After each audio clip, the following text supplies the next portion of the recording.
আমার বাবা একজন যুদ্ধাহত মুক্তিযোদ্ধা। উনি তখন তাবারি বিভাগে যে কর্মরত ছিলেন, সেই সময় আমার ভাই একজন ব্যবসায়ী ছিল, ছোটোখাটো ব্যবসায়ী। ওর নাম নূর আলম বাবু। ওর নামে কোনো জিডিও ছিল না, মামলাও ছিল না। ওকে হোটেল থেকে 13 তারিখে ডেকে নিয়ে যায়। ডেকে নিয়ে যাওয়ার পর ওকে গ্রেফতার করে, কিন্তু এই গ্রেফতার খবর আমরা সেদিন রাতে পাই নাই। তো পরে আমরা জানতে পারি যে ওকে 2 নম্বর থেকে গ্রেফতার করা হয়েছে 13 তারিখ রাত্র 8টায়। ওকে দিয়ে 11টা পর্যন্ত ওখানে অবস্থান করছে র্যাবরা। এটা র্যাবের 4-এর এলাকা, কিন্তু গ্রেফতার করছে র্যাব 3। আমরা পরের দিন নয়া দিগন্ত পেপারে জানতে পারি যে বাবু এবং সোহেল নামে একটা ছেলেকে ওরা গ্রেফতার করছে।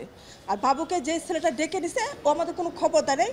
পরের দিন আমরা জানতে পারি, যেভাবে জানতে পারি ওই ছেলেটাই পরে বলছে র্যাব নিয়ে গেছে। তা আপনারা এটা 2 নম্বর থানা আপনারা যোগাযোগ করলে পেয়ে যাবেন। তো পরের দিন দুপুর 2টা বাজে আমরা অপেক্ষা করছি 2 নম্বর থানায়, কিন্তু বাবুকে আমরা পাই নাই সেখানে।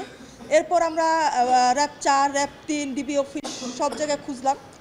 তো খোঁজার পরে তা আমরা সিদ্ধান্ত নিলাম যে 14 তারিখ তো আমরা খোঁজাখুঁজি করলাম, ওকে ধরে নিল 13 তারিখে। তো 15 তারিখ সকালে আমরা যাব র্যাব 1-এ, ওখানে পাওয়া যায় কিনা ওকে। কিন্তু আমরা যখন রওনা দেবো তখন দেখলাম যে বাবু এবং সোহেল ক্রস ফায়ার ওদের ধরে নিয়েছে মিরপুর থেকে। আর বলা হয়েছে কমলাপুর স্টেশনে একটা ছেলেকে, একটা মাইক্রোকে ওদের সন্দেহ হলে তাদেরকে ওরা পিছু নিচ্ছে। খিলগাঁও ফ্লাইওভারে যে ক্রস ফায়ার মারা গেছে। কিন্তু আমার প্রশ্ন, 2 নম্বর থেকে ধরে নিয়ে গেল 13 তারিখে, 14 তারিখে নয়া দিগন্তে সেটা রিপোর্ট আসলো যে ওদেরকে ধরে নেওয়া হয়েছে। তাহলে 15 তারিখ ওরা কিভাবে কমলাপুর গেল? কিভাবে? ওর নামে জিডিও ছিল না, মামলা তো দূরে কথা, তাহলে কেন মারলো?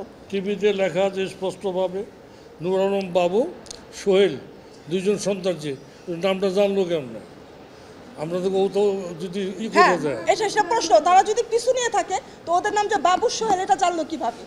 একজনের নাম বাবু, আমার ভাই নাম নূর আলম বাবু, আর ছেলের নাম সোহেল। এই নামটা জানলো কিভাবে তারা? আমার ছেলে তো দোকানদারি করতো, ওই টাইমেই আরেক ছেলে, ওর নাম রাসেল। ওই রাসেল এই শহরে ডেকে নিয়ে গেছে। ডেকে কোথায় নিয়ে গেল? এই 2 নম্বর স্টেডিয়ামের পাশে। ওখান থেকে আর আমরা কোনো খবর পাইনি। যারা নিচ্ছে তারা না করছে না, পাইনি। লাস্টে এই যে খোঁজা আরম্ভ হলো, খুঁজতে ওরা কোথাও পেলাম না। লাস্টে 14 তারিখ 15 তারিখ সকালে আমি নিজেই যাই।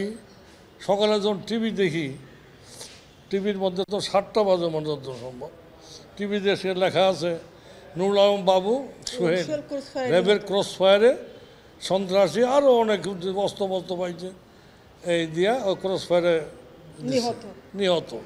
এরপর থেকে কিন্তু আমরা খোঁজাখুঁজি লাশ আনলাম। আমি যে কেসটা করছিলাম, এই কেসটা করছিলাম মিজানুর রহমান স্যারের আন্দোলনে। তো ওনার মাধ্যমেই আমি স্বরাষ্ট্র মন্ত্রণালয় থেকে ইনকোয়ারি হয়েছে। স্বরাষ্ট্র মন্ত্রণালয় ছিল একজন পুলিশ কর্মকর্তা, আর একজন উন্মোচন করতে। আমি যুদ্ধাহত মুক্তিযোদ্ধা, দেশ স্বাধীন করছি, কথা শেষ করি, স্বাধীন করছি। আমার ছেলে ক্রস ফায়ারে যাবে এটা আমি আশা করি নাই। কাজেই আমার ছেলে ক্রস ফায়ার মারা গেছে, এটা সরকার তো ছিল। এখন আমি জানতে পারলাম যে এই বিচার বহু জায়গায় গেছি আমি। আমার ভাইয়ের নামে কোনো মামলা ছিল না, র্যাবরা কেন ওকে মারলো এটা আমরা বিচারটা চাই।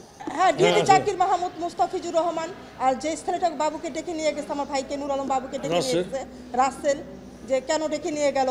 ও কেন আমাদের খবর দিল না? ওর সামনে গ্রেফতার করছে, ও এসে কেন রাতে আমাদের খবর দিল না? মেজর মুস্তাফিজুর রহমান, উনি র্যাব 3-এর, ডিএডি জাকির মাহমুদ উনিও র্যাব 3-এর।